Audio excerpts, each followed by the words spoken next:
I mean, we did have one with 8 people. That was pushing it, but it was outside on a sunny day. And all right, let me see if we're live yet. It says we are. I see us. So I said that to everybody. Okay. Let me go back.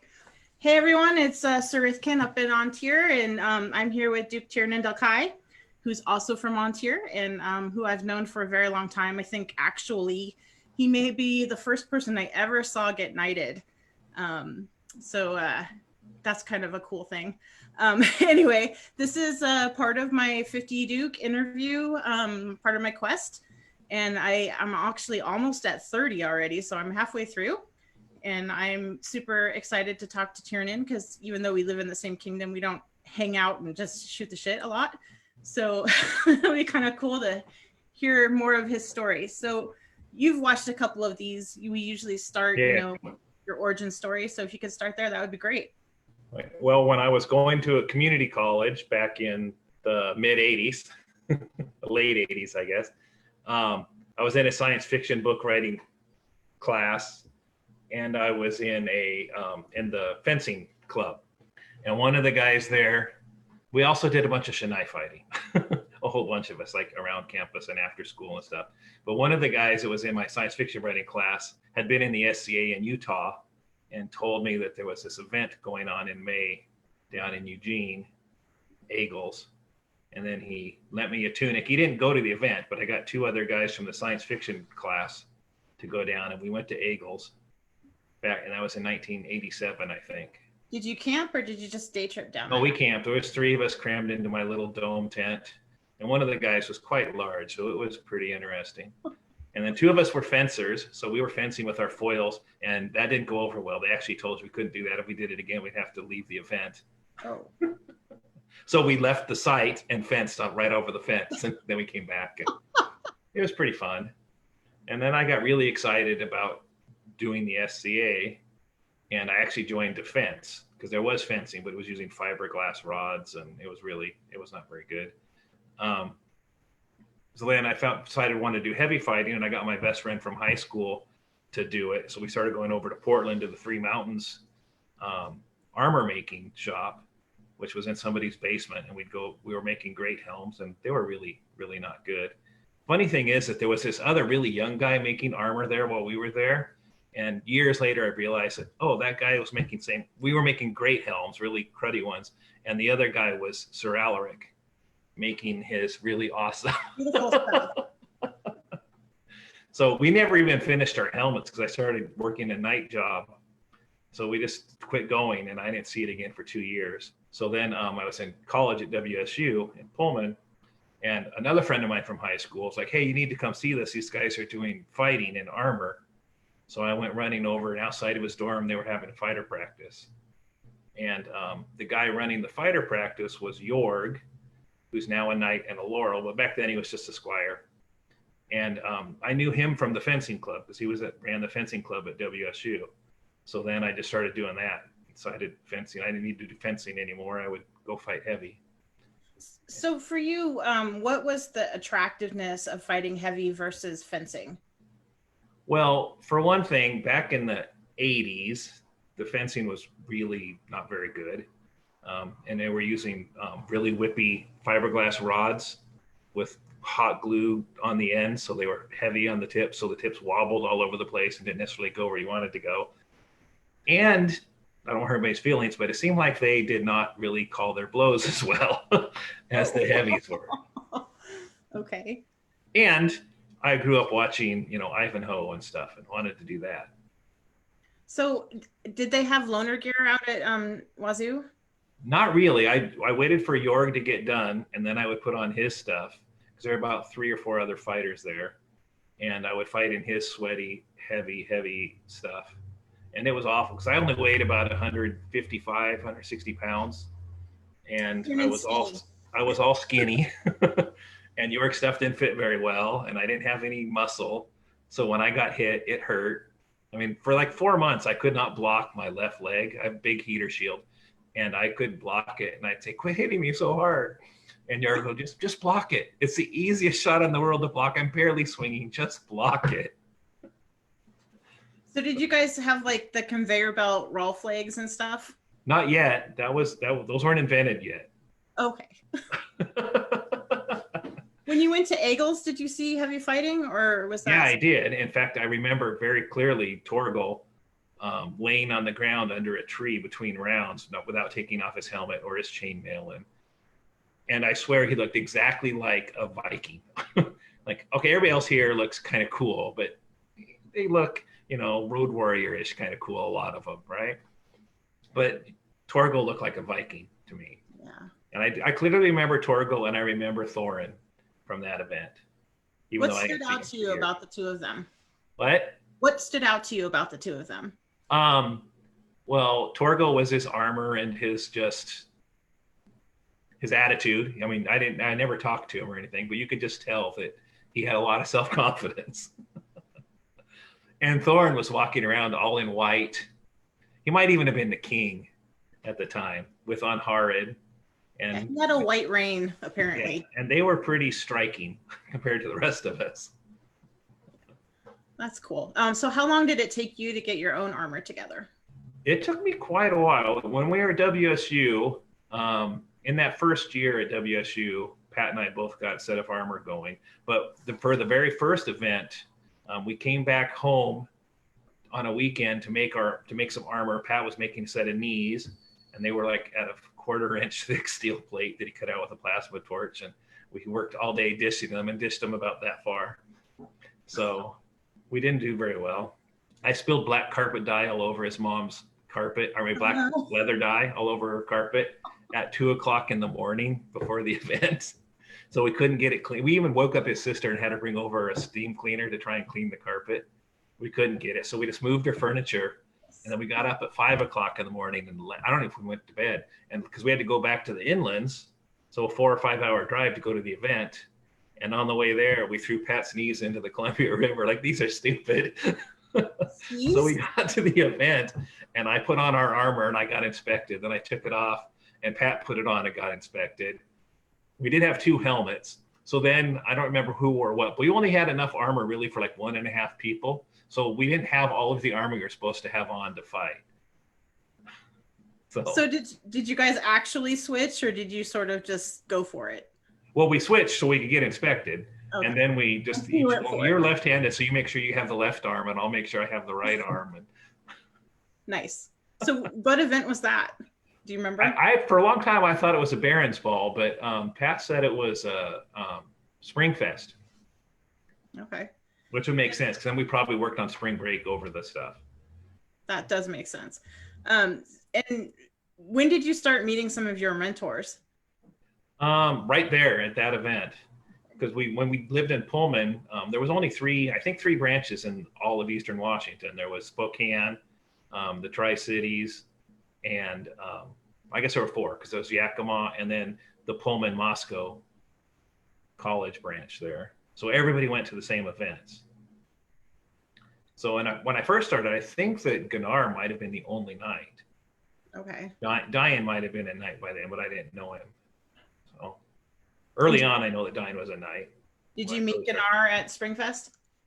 What? Did you meet Gunnar at Springfest? Yeah, Gunnar and Derek and Sven and everybody. Dagar wasn't a knight yet. Rolf wasn't a knight yet. Okay. And you eventually got squired, and who was that to? To Dagar. And how did that happen? It was like high school. Like high school? On a date. went to Ontier West 4. And so I only knew a few knights. I knew Diane and Aaron de Montel, Gunnar, and Dagar. And Dagar was one of those closest to age that I was. And he was very flamboyant and, fantasy-esque kind of guy. And I thought I wanted to be a squire. And then his friends go up to me and say, hey, Dagar would squire you if you ask him. But you have to ask him. He won't ask you. And it was a whole little middle school girl going back and forth, kind of thing. And then finally I asked, we're standing in the river after fighting all day at Ontier West 4. And then I asked him if I could be a squire. And he said yes. And he said yes.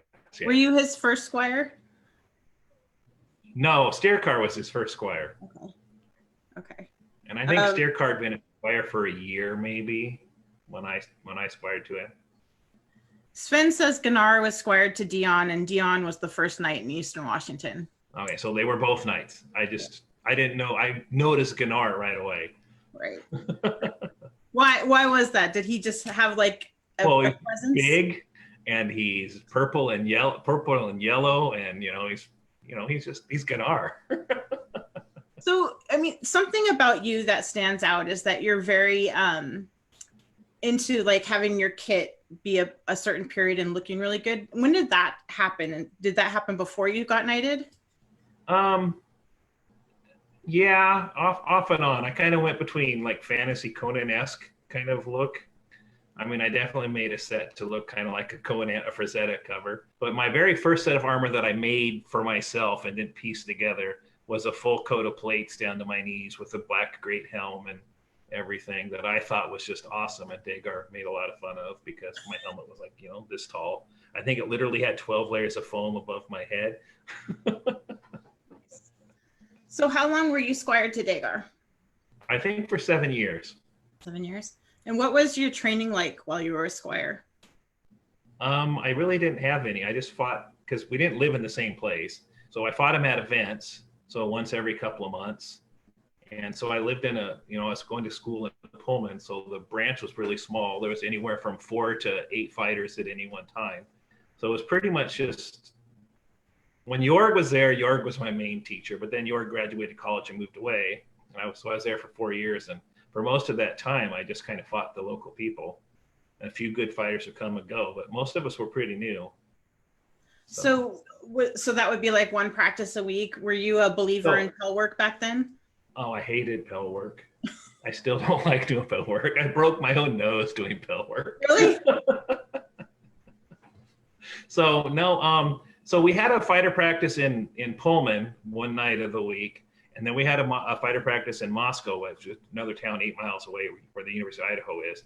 So we had 2 a week. And then when I really started fighting a lot, when I got into graduate school, I just had a standing invitation that anybody that wanted to fight any other time to fit in their schedule, I would make it work. So I ended up fighting about 4 times a week pretty regularly for 2 years. But they were usually against just one other guy. Okay. So Phelan wants to know if Dagar made you write down words of wisdom on takeout napkins. I don't. Is that an inside joke? I don't. It's probably something between him and Staircar. Okay. That's a no. I think maybe Staircar had to take notes for Dagar, because Dagar probably pontificated, because I think Staircar was still in high school. So he was probably pontificating to Staircar a little bit more. Oh, he did like to do that. I mean, he used to tell us how we had to dance with the sword, and the SCA was a way of life, and we had to get with it.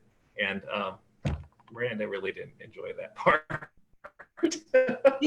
Did you meet Miranda through the SCA, or did you guys meet? No, I did not. But I met her the same week that I found that fighter practice in WSU, I think, or maybe right really close together. So I started dating Miranda almost exactly the same time I started fighting heavy. So how hard was it to persuade her to play? Well, I think that it was early enough where she just wanted to, if I was going, she wanted to go something where I was going to. And at first it was really hard because I wanted to go fight. And, the SCA are kind of, we're kind of communicative misfits. We're not very good at it. I know I'm not. And a lot of other people aren't. So Miranda was left alone a lot. So I had to keep running back and check on her. Are you okay, honey? And see, And then when she started making friends of her own, then it became much better. Yeah, and at first she used to be really annoyed that for a long time in the SCA she was Tiernan's wife, Miranda. But pretty much it's the other way around now. You're like, oh, you're married to Her Grace Miranda. Yes, that's me. You're Mr. Miranda. Yeah, I'm Mr. Miranda. Sometimes my husband is Mr. Rithkin, so I get it. Yeah. Well, she's way more outgoing than I am. Yeah. Okay, so you fought as much as possible. I did. Okay. Was there a time where you decided that, or did you decide when you got squired that you were always on the path to knighthood? or was there a flip or a switch that flipped at some When point? I first joined the SCA, my friend Pat and I decided, well, we're going to be Dukes. Okay. Probably in 3 years. It'll just take us 3 years to be Dukes. But we didn't train, and I never did train very well. I just fought a lot. You know, I was never, you know, Sven just blew me away when Sven would be videotaping fights and then analyzing fights and then talking to Skeggy, and Skeggy's like, or Skepti's like, well, I watch everybody's feet and I see what they're doing, and when you step this way, I know you're going to do this. Like, what are you talking about? We just go out there and swing swords at each other, right? And they're like, that's not how it works. Because I just like to swing the sword. That was the fun part. Did you adopt some of Sven and Skepti's practices? No. No? I watch fighting videos just for fun, and I get bored with them really quick. I mean, I like to watch specific ones sometimes. I love to go to Sven's house and watch fighting tapes with Sven. I mean, that was a big thing when we went inlands. If we went to Welsmere, we went to their house and we watched fighting tapes. I mean, you've been there watching fighting tapes with me before. He has quite the library. So. Yeah. Or I guess Dak has most of them now, but. Oh yeah, mine is just, I like to fight a lot. So that's really all there was to it.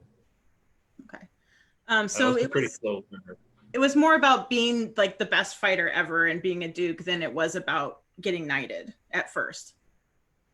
It wasn't even that. It was just about fighting. I just wanted to sword fight. That, I mean, sure, I said I wanted to be Duke, and I knew I wanted to be a knight, but they weren't like something like, I've never been very goal oriented. You know, I just liked doing it. I know Arnsbjorn came to practice one time, like a half hour late, nobody else was there, and I was sitting in a chair in the parking lot, like, oh.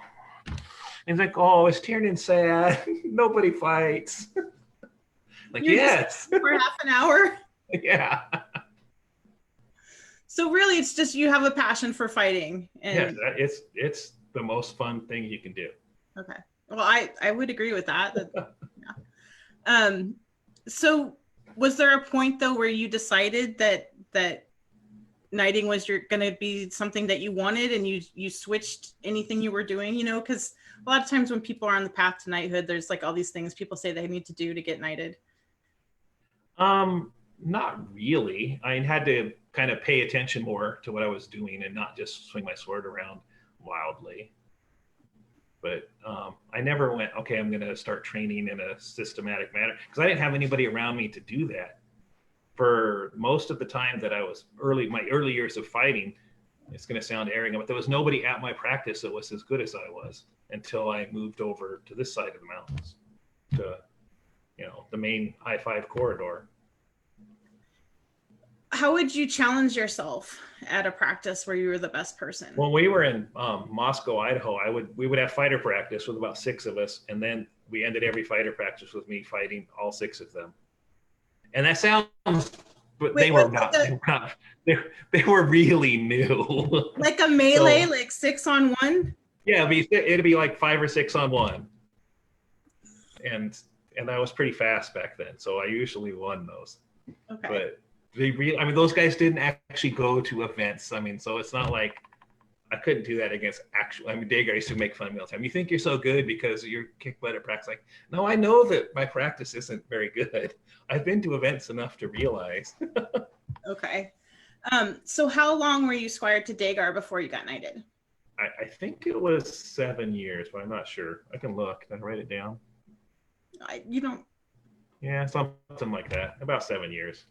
All right. And Sven knighted you, right? Yes, he did. It was, I think, right after he got done with all of the coronation ceremony. It was the very first order of business for his first reign. So that was pretty cool. Was that a surprise, or were you on? No, I had a vigil. I actually got put on by Davin. I mean, Darius, sorry. Darius was king. And did you have like a formal vigil? Yes, I did. Okay. As formal as my friends could make, which meant it was a big giant kegger party. All right. So you didn't do like the whole 12th century ceremony thing where you take a bath and no. Okay. I hadn't even heard of that. It was a big party. I mean, I did sit out with my armor. I got a chainmail shirt from Sir Rolf, as a knighting present. And I sat under a tree, and all the ladies in our group sewed me a knighting tunic that day and embroidered it with Triskelies all over it. I mean, it was a big deal, but we did a lot of drinking. Well, I don't think there's anything wrong with that. Like, you got to enjoy everybody. It was really a lot of fun. Yeah, that's cool. So did you get like any special pieces of regalia when you got knighted? Oh, I did, but they were all pretty much made new. Like Sir Rolf made me a chainmail shirt himself, and Dagar made me a knighting belt that was body armor. You know, back when we wore the big body bracelets. Yes. And I had a new wool tunic that was made for me, and things like that. My chain, I don't have the original chain anymore, because when we back in the 90s, we all would take a link off our chain and give it to somebody when they got knighted that we liked. And so pretty soon I had like just a little tiny bit of my knight's chain left. And then I had all of my stuff get stolen in Portland one day. And that was the end of all that, the last of it. That's a bummer. So the thing that stood out to me about your knighting, because I think it might have been like my second event ever, is that you had a little pacifier on your chain. Oh yeah, I remember that. I think that was what's his name? Down in the summits that gave that to me. The oldest knight in the summits. Dublin? Oh, what is his name? Anyway, I can't remember right now. Sorry if you're watching.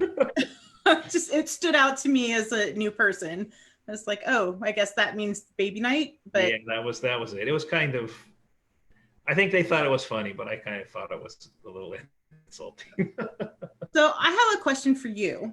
Uh-huh. After you got knighted and Sven gave you the buffet, did somebody buffet you after? I don't think so. Because one of your things is after people get knighted, you hit them. Where did that come from? I think it was just after paying attention to the thing, and just because I wanted to see if anybody would do it. I remember who the first guy was I did that to. It might have been Cedric. Probably. It's probably because it was Cedric. That makes sense. In fact, I would bet that that's what it was. I probably punched Cedric because he was Cedric. So how long after, Sven says Morgan the True-Hearted. Yes, it was. It was Morgan. Yeah. He knows everything. He does. He has this memory. Anyway, how long after you got knighted did you take a squire? It was about a year, but not because I mean, you got that whole, you mean to wait at least a year to find out kind of thing. It's just, yeah. And then it was the same thing. It was Kjartan and I, like, does he like me? Or does he like me kind of thing? I mean, it was literally like that with Kjartan and I. Like, he was leaning up against the wall in the hallway at 12th night and the whole thing. That's hilarious. So Kjartan was your first squire? Yeah, Kjartan was my first squire. Okay. And how many have you had? I have 3 right now, and then I've had 3 that got knighted. Okay. So 6 total. Cool. You actually have a really, well, not actually, but you have a really cool lineage. After working on Otar's cloak, I was very impressed with the knights that you have come from you. So what do you like? What is your sort of teaching philosophy to your squires? So with Kjartan, I literally had none. Okay. I did not know what I was doing myself. I was just pretty much fighting on instinct. And I didn't, and he would ask me what I did or how to do something, and I'd literally say, I don't know. Just keep watching and try. And then one time he asked me, well, what do I need to do to get better? And I said, well, you need to suck less. And that was pretty helpful. Very helpful. So when Arnsbjorn became my second squire, he really pushed a lot. Like, no, really, what do you do? I think you do this. And then I would have to think, okay, do I really do that the way he says, or do I do something different? So there was a whole bunch of me learning how I fought by talking to Arnsbjorn about how I fought and how we should fight. So that was really, really it. So that's kind of cool. So Arnsbjorn like basically made you think about what you do. Oh yeah, and then Arnsbjorn and Kjartan,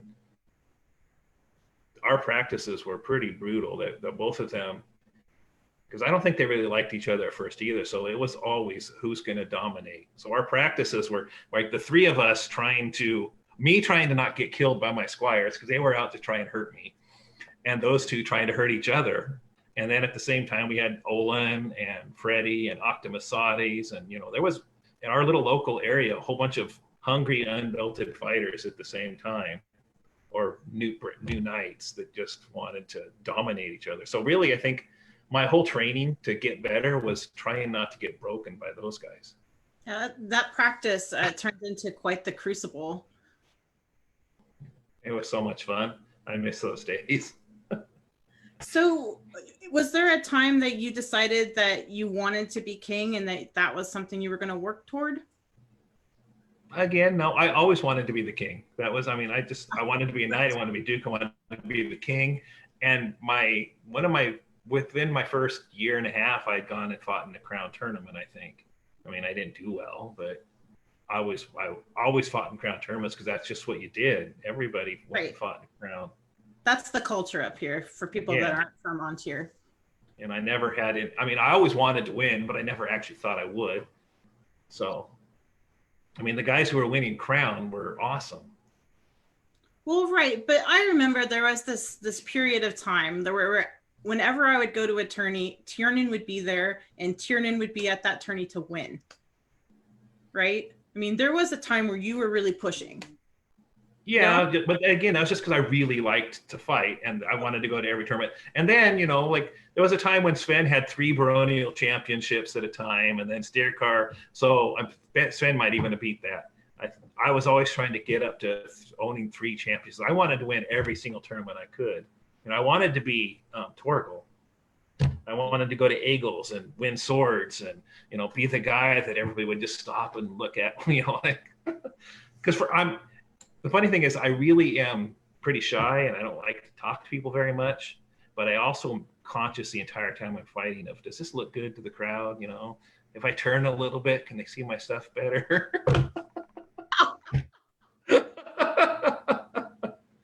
Wow. Okay. Well, I'm not always concentrating on the fight. Obviously I got better at that and started doing that less, but there was definitely a time when I started to think about my stuff looks pretty good and I wanted to show it off. I remember when you came out with those yellow pants, it was like they were all suede and they were all butter and yes. Yeah.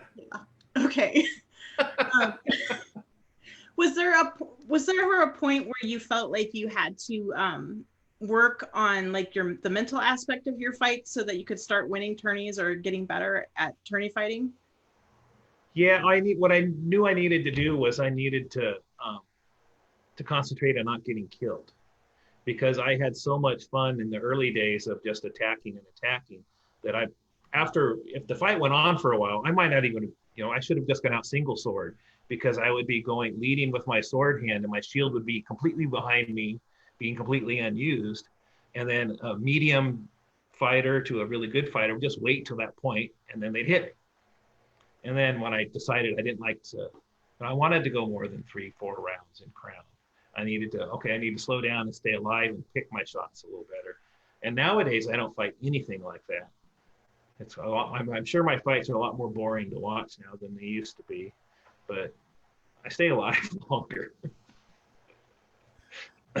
You mean they're not anything like defensive? Because you're still pretty defensive, but when you decide to attack. Yeah, but I didn't used to be defensive. I used to jump. I used to try and get behind people and kill them from behind in one-on-one fights. I would be fighting, leaning over, completely off balance and jumping up in the air as high as I could to throw wraps and see if I could hit you 4 or 5 times. Throw wraps just to keep myself off the ground. I don't do that kind of stuff. Have you always been a sword and shield fighter? Yeah. And when did you switch to a center held shield? So I fought with a big, huge heater shield for a long time. It was just barely on tier legal because of the curve. Otherwise, it would have been too big. And then Barrick held his round shield only crown. So I made a round shield for that. And that's when I switched. And you never went back? No, although I'm going to go back this next year, I think, because I just ordered an Acer Sugarloaf helmet, and I've been trying to order a full set of titanium from Eastern Europe to do early 14th century. Cool. That's cool. Did the center mount shield feel more comfortable for you, or was it No, more it took me 6 months to a year to feel like I could even not get my arm broken using it. But I have the but same once problem. I got it, I decided, well, I didn't want to be a Viking with a heater shield, and I didn't want to be an early period Irish guy with the heater shield, which was I was early Irish. So I wanted to look like, you know, Cuchulainn from, you know, Irish mythology. So it's a round shield or an oval shield. And then I switched to oval shield pretty early on, in part because I thought they were cool and more Irish. I don't think they were, but we thought they were. And because we could make 5 shields out of a sheet of plywood if you did 3 round shields and 2 ovals instead of 4 round. So you get 1 extra shield out of a sheet of plywood. Nice. When did you decide that you wanted to be Irish? Pretty early on when I first, because I was getting my master's thesis done and I wrote it on medieval Ireland, and I was really into Irish mythology. When we first joined, my best friend Pat and I, we were going to be Scotsmen, and then we went to the fabric store because Highlander had just come out, right? Of course. So we were going to get great kilts, and wool was $10 a yard, and we're like, I could afford 1 yard. Well, let's not be Scotsmen. And then I discovered I don't really like Scotch. And back in the early 90s, on tier anyway, there were very few Scots that fought. There were lots of Scotsmen in the SCA, but very few that fought heavy. So we decided, well, let's be Irish. That's close to Scottish. Did you have a name before Tiernan, or has that always been? Yeah, I was Turlough Dubh O'Brien. Wait, say that again. Turlough Dubh O'Brien. All right. Nice. Not for very long though. That was one of my D&D character names. So you were saying Pat. Is that Uncle Pat? Yeah, Uncle Pat. Okay. Miranda dal Cais. Okay. I know Uncle Pat. I was just like, well, I wonder if it's the same person, because I always, for some, I guess maybe because he was unbelted and you were already a knight, I always thought he was sort of your junior. No, he's actually a little older than I am. We went to elementary school together. Oh, wow. That's pretty cool. And college and high school. Nice. So you won your first crown. Who were you in finals with? With Cedric. Cedric? Yeah, and neither one, so I don't remember if there were no royal peers at all in the list that year, or if there were none left. But Cedric and I both made it to the finals, and obviously neither one of us had ever won anything before, so anything like that. So he just had more nerves than I did. You think that's what it was? Oh, I'm 100% sure that because he usually beat me. All right. When we fought, because we fought a lot together, and he probably beat me at least 60% of the time, I would say, because he fought with Sven and Elegrim all the time. So he had more of a training regimen than I did. Okay. True. So that tourney, did it feel different to you? Like, did your headspace feel different than before? It's long enough ago that I don't remember it being that way. All right. I think I probably thought, oh, wow, I'm going to get a silver rose or something. Nice. But, he just stood there and I just stabbed him in the face. When did you put a thrusting tip on your sword? I had one back when we had the giant Q-tip sword thrusting tips. So, because I came from fencing, so a lot of my fighting was based off of my fencing footwork and stuff. Cool. So you stepped up your first time. What was the thing that was most surprising to you about being king that you didn't expect? Well, I'd worked on a lot of retinues by then, so I kind of knew that it was work, but I didn't know that it was going to be work every single day. It wasn't just work, the event or getting close to the event. It was every day of your life. You were doing SCA work. Well, honestly, Miranda was doing SCA work. She probably put in a good 40 hours a week on top of her teaching job, which was 50 or 60 hours a week. And I probably put in, an extra 5 or 10. So what was your favorite thing? I've been watching these, and everybody says giving out awards, but really it was watching Miranda give out awards and work the crowd. And because I don't know if it's just me, but I think that Miranda was probably one of the more amazing queens we've had as far as their ability to, because she would do research. She would call people and say, so what does this person do? And actually call up their friends and talk to them ahead of time and write list of things down and then go walk out into the crowd and Make things special. Yeah. And she was really good at that because she loves public speaking. And I'm terrified of it. I almost didn't graduate high school because I wouldn't make a speech in a required speech class. Okay. All right. Yeah. I've actually heard you say before that that watching Miranda is as queen is one of your favorite things. So that's cool. Did you know during your first reign? I mean, you said that when you first started, you wanted to be a duke, so you knew you wanted to reign again. Yeah, I wanted to. I just thought that, well, I was going to fight in all of them, but just, I wanted to do it again. I kind of thought it was a fluke because I didn't have to fight Duke Sven to win. I didn't have to fight, Skepti or Skeggy or Davin or Darius or Gunnar, those guys who've won multiple times. I had just beaten Cedric. And Cedric was on the same crew as me. It wasn't, I didn't really feel like I'd won a legitimate crown. Well, but Cedric has always been a really fabulous tourney fighter. No, he is, and he's a duke now too. Right. So and he went after I did. Right. So. So you talk about you guys being on the same crew. And for people that don't live here, that's the ship crew. Yeah. When did that whole conglomeration of people happen? So that was kind of a weird thing. So Miranda and I lived in the east side of the mountains when we were going to college, and then we moved back over. Moved to this side, to the west side, and I-5's, the center of the kingdom. And then we went back to the inlands, and Dagar had this whole crew of young kids running around with him, which was Osric and Cedric and Freitas and this whole group of people that all went to high school together and joined the SDA together, and they were all running around with Dagar. And then so my friends from high school that were doing the SCA with me, because I had two of them, another friend of mine that joined. So we all got together and formed the ship crew. And the funny thing is that it was going to be this group that was like, we're not going to put up with any of the paperwork that the SCA makes you do and, all the bureaucracy and all. We're just going to fight. And we're just going to be a fighting group. And we didn't even like the idea of people saying that we're a household. No, we're just a bunch of fighters.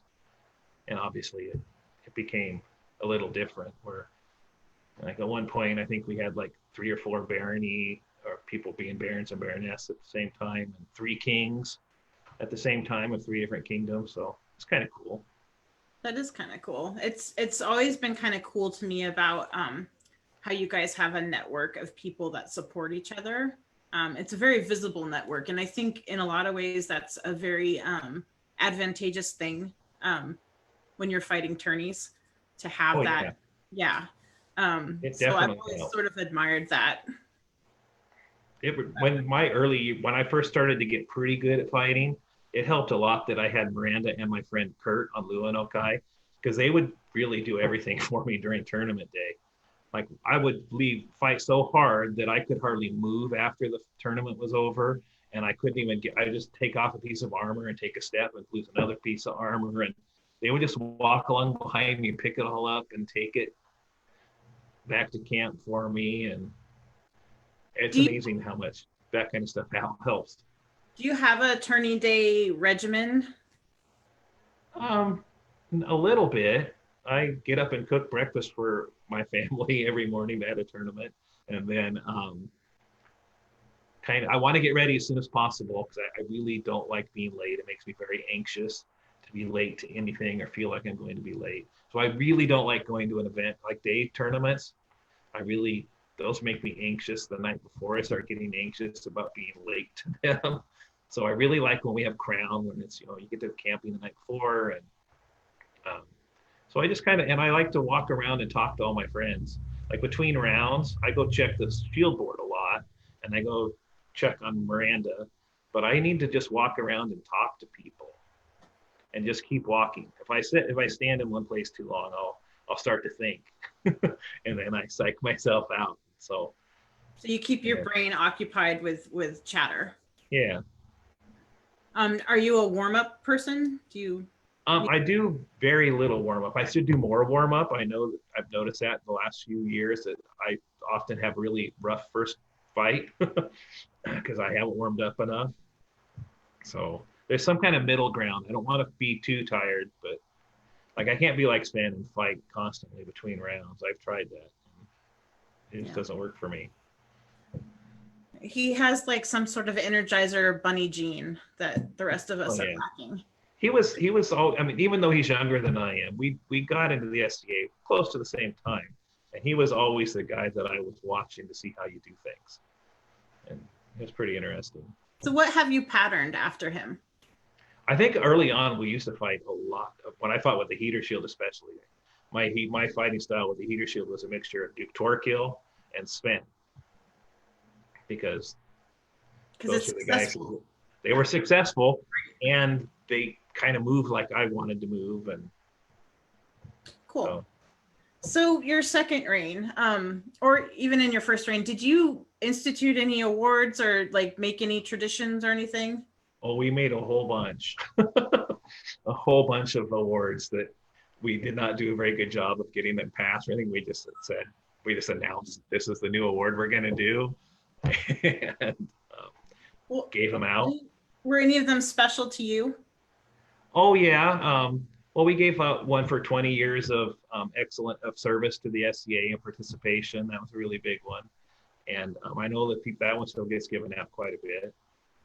And I really wanted to, we already had the Lion's Taurus for period armor, so I made sure we gave out lots of those. But we also gave out awards for period encampments and things like that. So I really wanted to encourage, people upping their game. In fact, so much so that first crown that we ran, we required everybody to come in their armor. I mean, we completely did crown backwards for Montiers normal. We had the processional the night before and everybody was, I remember nobody that. came. Yeah, I had to do some for a half hour. Yeah, I had to research my shield to be able to fight with it. Yes. Yeah, and I was terrified. I thought, oh my God, I'm the king that killed Crown. Well, I don't think you killed it. It was just different. Yeah, no, and 83 people ended up fighting in it, so it was still pretty good. It just was slow to get going. Well, I kind of appreciate having the processional the night before because it's always so long and on tier that and like whatever you warmed up, it's gone. Yeah, and if you're a knight, you go out there early and you kneel in the sun. We're always facing the sun for some reason. Right. And for like 45 minutes, you're kneeling with your face getting sunburned while you're waiting to fight the most important tournament of the season. So were your crowns back to back then? No, they were 3 years apart. 3 years apart. Okay. All right. Okay. Yeah. Backwards. Okay. So do you still feel the same way about being a knight now than you did when you were first knighted? I think I take it more seriously. I think that when I joined, it was, well, maybe not for everybody, but for at least a lot of the knights I knew, it was very much a stick jock kind of thing. And even though I was much more into history, because I have a master's degree in medieval history, and I was always into the research and the romanticism of it, but it was still kind of a stick jockey thing, and I kind of bought into that a little bit more than I should have. So I take it more seriously now that way, but still, it's mostly about having fun sword fighting. What role does Miranda play on Tourney Day for you?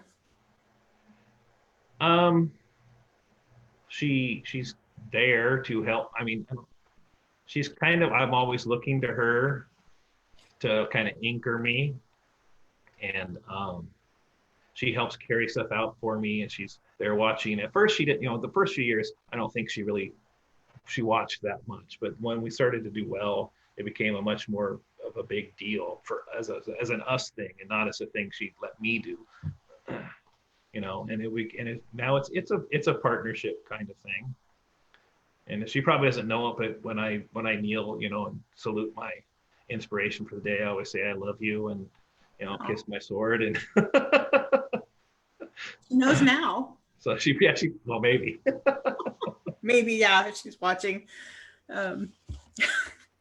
What do you think your greatest strength as a fighter is?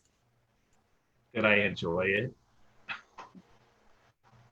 Your passion. I don't ever feel like, oh, I have to go out and practice some more. I never feel like I'm like, oh, I get to go fight today. I'm like, oh, it's almost Thursday. It's almost Thursday fighter practice night.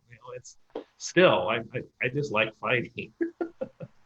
That's amazing. I mean, it used to be that I was fast, but I'm not fast anymore. So.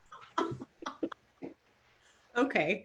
And before we went live, we were talking about you have twin sons, and one of them is super into fighting right now. How does it make you feel to like have one of your sons excited about following in your footsteps, possibly? Oh, it's pretty awesome. I was really hoping for both of them, but the other one's really into wargaming. So I play war games with Luke, and Ben and I sword fight and work on armor. That's cool. Let's see. So it's pretty awesome. Do you have any current goals in the SCA? I guess you said you weren't goal oriented, but is there anything you want to do? I feel like I have not done I haven't done a good job at all of like doing any kind of teaching or mentoring people, anything like that. So I think I should probably do more of that, but it's kind of hard when you don't like to talk to people very much. Like, since mundanely, I'm a teacher, but I've never taught a single class in the SCA. Really? Well, a couple of Sport of Kings on sword fighting or like shoemaking or something. Well, then that's not nothing, right? But I haven't taught anything about I haven't like given any, no lectures on, the Norman invasion of Ireland or, William Marshall or anything like that. And you totally could, because that's like your wheelhouse. Yeah, I totally could. For a long time, I don't like talking to adults. I teach middle schoolers, so you treat them like adults, but they're not as intimidating as adults. But also, in the SCA, if I said something about, William Marshall and somebody, I just in my mind, somebody in the class would go, well, that's not right. You got that all wrong. Oh, you just got to pretend that we're all children, because most of us have like the communication skills of children, right? Like, oh, that's definitely true. Because you're so passionate about all this stuff, and talking about your passion is usually super easy, right? I mean, you agreed to do this with me, right? I'm sort of. I'm so nervous. I started to get cranky right before this because I was going to have to be talking to people. All right. Well, I appreciate you stepping out of your comfort zone to talk to me. Well, I was pretty excited to do it at the same time. So. Okay.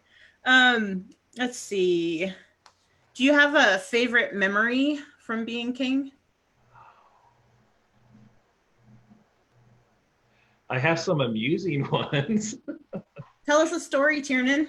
Well, hopefully so one of our favorite pictures to like show between those people who were helping us in our first reign was out at the Randall site. And there was a guy playing a wooden flute, and he just kept playing the wooden flute and playing the wooden flute, and it just went on and on and on. And we say, thank you, that's really awesome. Thank you for doing that. And then you play another tune, and it just kind of went and went. So it was pretty fun. Another good one. So since I don't like to talk very much, don't tell anybody, but I did a lot of drinking of rum and coke when I was a king, sitting on the throne. And at 12th night, when we got to make Sir Oak a pelican, he got a buffet because he got a buffet as a knight, and I was super excited to give Oak a buffet. And then I became super excited to give everybody a buffet. Like this little old lady getting her little AOA. I'm like, would you like a buffet with that, lady? No, thank you. That's hilarious. So that's awesome. What was I going to ask you? Oh yeah, like you are also pretty into melee, right? I love war fighting. It's more fun than tournament fighting. Really? I think so. Yeah. What do you run in wars? Well, I'm starting to run pike because I've had multiple injuries to my Achilles tendons and my thumb. I've broken my thumbs 3 times in the last 4 years. So It's easier to do pike, but that's not nearly as much fun. I like to fight with great axes a lot. And when I was younger and fitter, I really loved to fight with a dagger. So I would how walk are up you to the line. how are you breaking your What? thumbs? How are you breaking your thumbs? Is it shield or sword side? Really bad blocks with great weapons. Okay. That makes more sense. Yeah. Okay. So one of my squires broke my thumb at my other squire's wedding party. They had us fight for a wedding demo. So we were fighting. He broke my thumb, like, I think our first pass. So I fought for like another 45 minutes. And then the next day, like, yeah, I think my thumb's broken. And we all say that, right? And then I took off my gauntlet, like, oh, my thumb is definitely broken. It's not in the right spot. And then the next year, I think Rainer broke my other thumb. And then the next year, somebody else broke the other one. So it's not good. I need to take some lessons from Mark the Arundel. Yeah. Yeah. He's pretty phenomenal. Or you need to get yourself some better gauntlets. The first one was my really old Rolf gauntlets, which weren't the problem. There's a problem that the metal thumb protection had actually fallen off 3 years ago, and I never fixed it. Well, that's just dumb. Yeah. But then the other two, I actually had some really nice spring steel gauntlets that are really good, and it was just they didn't protect the way that my thumb got torqued because of my really poor form. Okay. All right. Well, all right. You got to go to Pennsic as king, right? Yes. How was that? Not nearly as fun as going to Pennsic. It's just a night. Too much to do? No. Why was it at Pennsic is for queens. There are tea parties and wine parties and champagne brunches and all day long for queens. There's all these different kinds of fun things to do and the kings get to go to strategy meetings and state dinners. And since I'm not really good at talking to people unless I know them, state dinners are a little bit painful for me. And then when you go to Pennsic as a king of Vontier, you and your 8 guys aren't going to really be, a major force. So they don't really even look to you when you're in those meetings, like because they have a general's meeting every night before the next day's battle to plan out their strategies and stuff. And if you're the king of Vontier, you're not going to really be contributing much. I think maybe as the king, you can self-decide that you're going to hang out with the queens. No, they're always happening during the fighting. So okay. Does sound more fun to be Miranda at Pennsic than you. Oh yeah, she definitely had more fun. I still had a lot of fun. Pennsic is amazing to go to. We went one time before we were anything, and we just had a great time. And I love to fight, right? Right. But it was so neat that I took a whole day off from fighting just to walk around and look at things because there was that much stuff there. Yeah. It wasn't I've been once. What? I've been once. And it's huge. Like unless you go, you don't understand the magnitude. Yeah. And the different cultures that are there. It's not on tier. There are some slight cultural variations here and there, but the people who participate at regular Kingdom event, everybody, and you know how things are going to be. But at Pennsic, you have no idea what's going to be going on around the corner. All right, so we've been going almost an hour. Is there anything that I haven't asked you that you would like to talk about? I don't think so. You sure? Okay. I don't think so. Do you have your sword? I wanted to make sure I had some answers for what? My sword? Yeah. Yeah. You wanted to make sure you had some answers for what? I cut you off. For when you started doing your 10 questions. And stuff. Okay. All right. Let's look at your sword first. Okay, so this is quite a bit thicker than my normal sword. But this was a piece of rattan I had. And I normally fight with a plastic basket hilt, but I was trying to get away from that. And this is actually a basket hilt made out of aluminum my squire gave me that I finally started using. So where did he get that? What? Where did he get that? Somebody gave it to him. It was used when he got it and had already been broken and repaired. Okay. So I think it's from the Outlands maybe, because we had a baron in our Strongguard that used to fight with one just like it. And that's where he came from, or Anstiora maybe. Cool. So the handle, you can see there the shape. Nope, you got to put it up. There you go. All right. Shaped a little bit like a regular sword handle, or they're tapered at the top and bottom.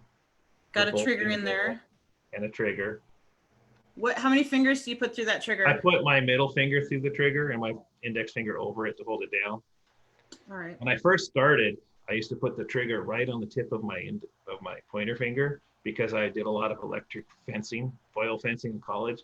So I did all the, fingertip controls. But you almost get your finger broken a few times and you stop doing that. I find when I try to thrust with my left hand, for some reason my thumb comes out and wants to lead. And that makes sense. A good thing. I often roll sometimes I would stick my pinky out. Yes. My pinky hit. And my pinky's been broken 5 times, so sometimes it doesn't bend. So sometimes in the middle of a fight, I'll put my sword hand behind my back and I'm trying to get my pinky to bend back around the sword handle. So that sword looked like it was wrapped in duct tape. Is that? Yeah, that is. Is that normal for you? Yeah. Yeah. What do you like about duct tape? Nothing. Okay. I would really like to rawhide my swords, actually. All right. But if you have to repair your thrusting tip, or even thrusting tips, they don't look good on a rawhide sword. And I want my swords to look they're not going to look pretty. It's a rattan stick, but it's as pretty as I can make it with a thrusting tip. So what's your process for your thrusting tip? So I was listening to Torfins, and it's pretty much the same thing, except for with the discs, I tape each disc to the one below it to make it stronger. Because a lot of my shots hit with the very tip of the sword. I was going to measure my sword. I forgot. Oh, well. My swords are pretty short. They're on the bottom end of Monterian normal size. So because you said that, I have to tell you, my husband has like a little man crush on you. And I think you're the reason he fights with like a 34-inch sword. So. Yeah, we've talked about that. Yeah, it's kind of bummed that I think that he's actually better with the thrusting tip now than I am. Well, I think that for quite a while, I felt like I was, like Untier's, point guy. I think he does Pell work. Oh yeah, I've been doing Pell work with steel swords. Oh really? The last 4 months, yeah.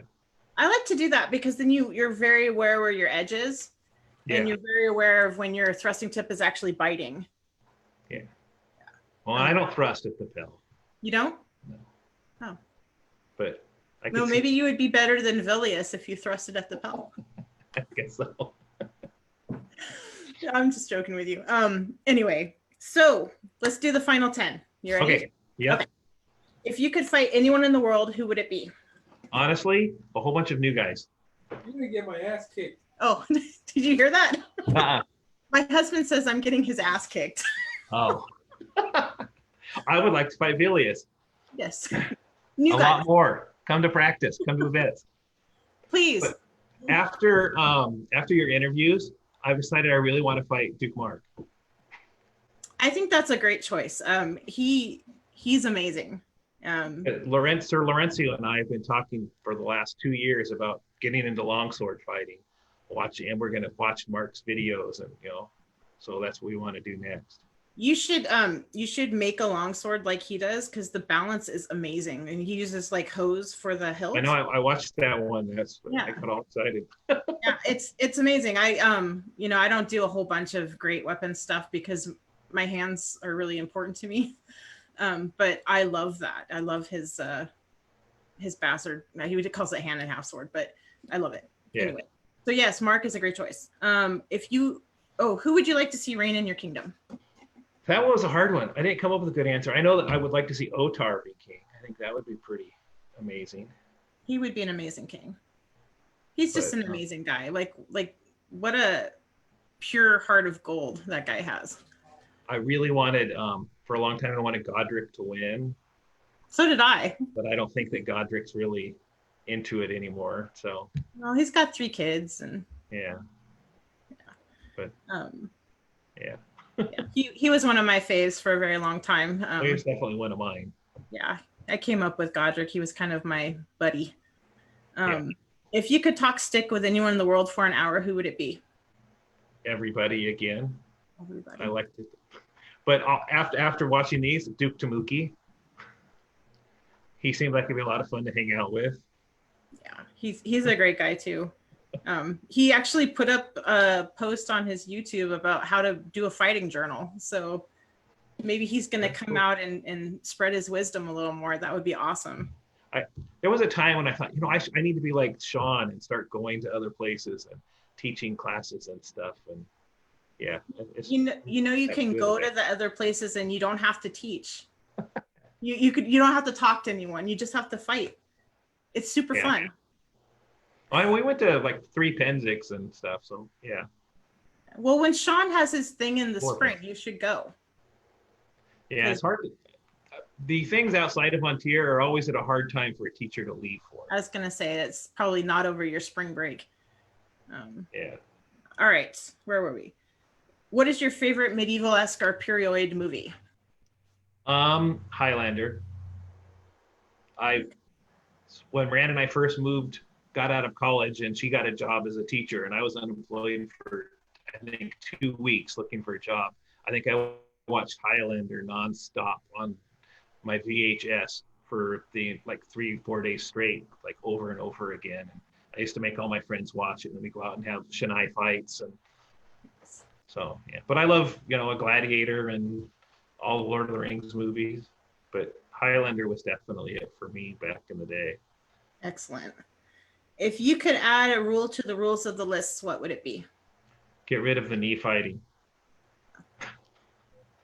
Yeah. What is your favorite tournament format? I do best in Ontier slowly run double elimination tournaments where I can just do everything in one fight. But I have the most fun in things like the domination tournaments I run, where you have to hit the other guy 3 times, 3 unanswered blows. Why is that more fun for you? Because you just get to fight a lot more, and it's more, if I hit you once, well, it could have been luck. 30 seconds later, you might have hit me once, right?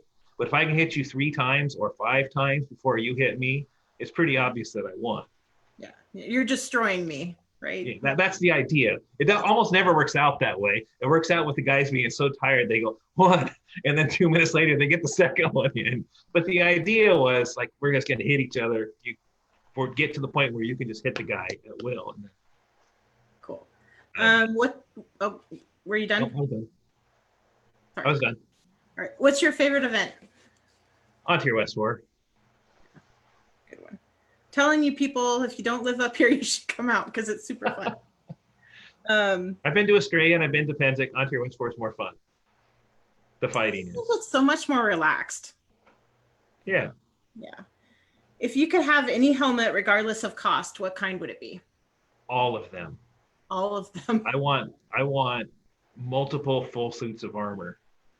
You can join the Sir Tim helmet collecting club. I think I have about 8 right now. I think he has over a dozen. Oh wow. Yeah. And he's got a couple I'd really like to have too. Me too. Well, you do too. 2 of your helmets I would like to own. I only have 2 helmets. I have a really nice helmet right now. My Vren helmet. You do. The helmet that Vren made for Phelan, oh my god. That is so amazing. Yours is amazing too, but that was mine was one of the first ones. He hadn't perfected it yet. Okay, out of all the helmets that exist right now, I would like to have Matthias Baines. Yeah, that's gorgeous. The Vren Ugo mix. Yeah. And that's more of the era that you're going for, right? Yeah. I did get a top helm, but it's mine was the top helm kit. So yeah. Okay. It's Saturday morning at Estrella, and several people want to talk to you about last night. What did you do? I talked to other people into doing really stupid things. That's probably true. Yes. They stole a golf cart or something. Tipped a biffy. Yeah. Fought on a roof of a barn. All right. Who is your favorite fight ever? I was trying to think about that. I've had several with Sven that are just amazing. Octamasades and Attias. I always feel like I'm fighting for my life when I fight those guys because they hit pretty hard. And My favorite one ever actually was Matthias and I fighting Spear and Shield after Troy came out. Doing the behind our heads, with the spear thrust and coming out into chops, and it was just amazingly good fun. Was that at a grand thing? It was at one of the first grand things. That's cool. All right, and then the bonus question is, Mm-hmm. who is the cleanest fighter in your kingdom? I think it's probably Brendan Shimmering Star.